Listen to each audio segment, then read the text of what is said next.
Welcome to our YouTube channel. My name is Sophie and I'm the co-founder of The Living House. We're an online interior design company and we help families create beautiful homes that are practical and within their budget. Today, I'm going to be sharing with you our expert tips and advice on how to arrange furniture in your open plan kitchen, living, dining room. The best thing to start with when knowing and working out how to arrange your furniture in your open plan kitchen, living, dining room is to make a list. So think of everything that the room needs to do for you and your family. Do you want a kitchen island? Say if you've built an extension, for example, and you're doing it from scratch and you've got the opportunity to do this. So do you want a big enough kitchen island that can sit everyone round?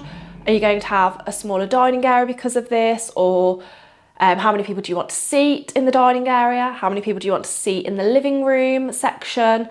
Especially when you've got family and friends over. Children, if your children are young, do they need a place to play? So when you're cooking, you can watch them. So there's enough area. Toy storage, this is something we get asked for all the time. It's really important because at the end of the night, you might want to tidy everything away. So space for toys, where's that going to be housed? Do you work from home? Do you not have another room to have as a home office? Do you need to make this room be multifunctional? So you need a working from home area with a desk. It could be that it's pulled down.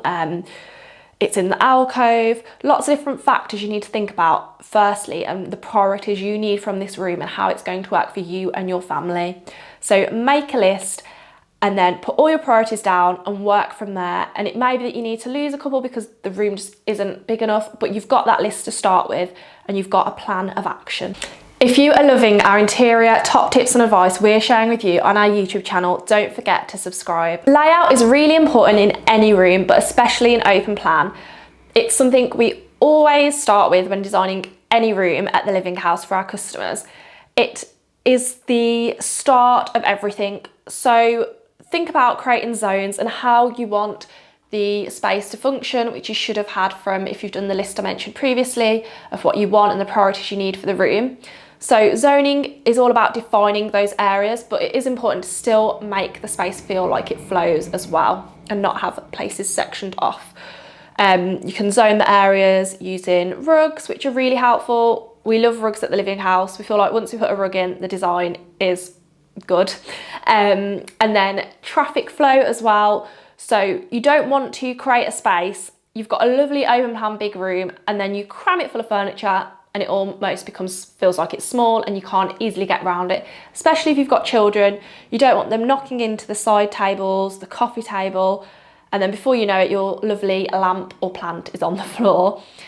So that is a key tip, is traffic flow. Always remember that. We do see where people put two sofas really close to each other and you can't really squeeze the gap and it begins to look cramped. So don't overfill the space and feel like you need to have something in every inch of the space. One mistake to avoid with open plan kitchen, living, dining rooms that we do see is to not, if you are putting in a new kitchen, is to not put a massive island in because it can overtake the space and then before you know it, you thought you'd have room for a nice sofa area and dining table, but that is beginning to shrink. You can only fit a couple of armchairs, a 4-seater dining table in. So a mistake to avoid from us, we feel, is a large island because it can make or break the space. Focal points are important in any room, whether it's your living, dining or open plan space. And with an open plan space, obviously you have different zones, so you need to really consider the focal points and what is going to be that wow factor and what is going to sit a little bit in the background, but it flows with everything else and the room still looks cohesive. With an open plan space, you may have your, in the living area, your media unit with a fireplace, and then in the kitchen you've got an island perhaps, and then the dining area you may have a beautiful statement light above. But we say to grade them, so grade them 1, 2, 3. Which thing in the room do you really want when people walk in to be like, wow, that is amazing, that stands out? So for instance, for example, it could be the ceiling light above the dining table. It's a beautiful big ceiling light that makes that statement, and that is the top thing that you want to be the focal point in the room against the other ones. The media unit, it could be a little bit more in the background but still cohesively fit with everything else. So it could be, for example, you could paint it the same colour as the wall so it blends in but it's still there. And then the island, that could be still a statement, but you may grade that too. So remember grading them 1, 2, 3. This will really help. It's all about your focal points and things in the room not competing against one another. If you have too many big pieces or things that are there to create that wow factor, they'll only compete against one another and you won't know where to look. You'll go into the room and there'll just be too much to look at. So always remember for it to flow cohesively and to see your focal points in zones of 1, 2 and 3.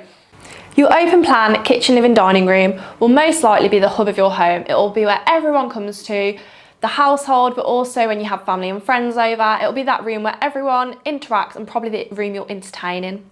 So you need to consider the sociable seating layout that you can achieve. So instead of having one large sofa, think about a sofa with 2 armchairs. So when you are actually hosting, you can really have a conversation with someone and it looks like a more well-designed space as well. With this, it means you can mix up the materials in the room.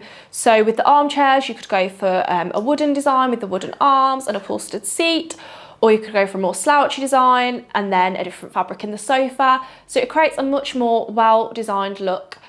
With the sociable seating, I'm going to mention rugs again because I probably do every video because we love them at the Living House. Use a large rug and then make sure the seats are on top of the rug, the first 2 feet of the chairs and the sofa, and this creates more of a gathered, more sociable feeling and look in the room. So always remember to create sociable seating. It will benefit you when you have guests and family around, and it will make the room look so much better. You don't want to forget about the look of your furniture from behind, such as your sofa and armchairs, for example.